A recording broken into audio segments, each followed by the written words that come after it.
Can civilians live in base housing under any circumstances? Breaking news for military families and civilians alike. The question on many minds today is whether civilians can live in base housing. This topic has gained attention recently as more people seek information about military housing policies. If you are curious about the rules and exceptions, you are in the right place. Generally, base housing is meant for military personnel and their families. Civilians do not typically have access to these homes.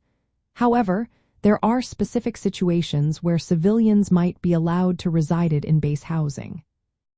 Civilians who work for the Department of Defense or as contractors on the base may qualify for base housing.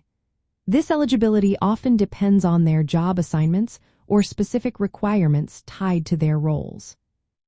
Family members of military personnel, including spouses and dependents, can live in base housing as part of military family housing programs.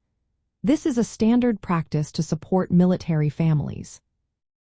In some rare cases, waivers or special permissions can be granted. These exceptions allow civilians to live in base housing if it supports operational needs or meets privacy and security standards. Civilians involved in long-term oversight or construction projects related to military family housing may also reside on base temporarily.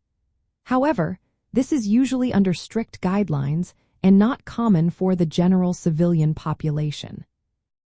Emergency situations or humanitarian needs might lead to temporary civilian residence on base.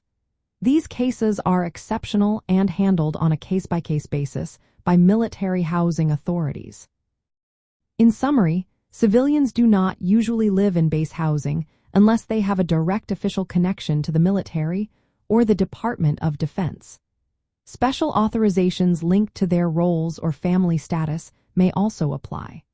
The military maintains strict control over housing assignments to ensure security and support for service members and their families.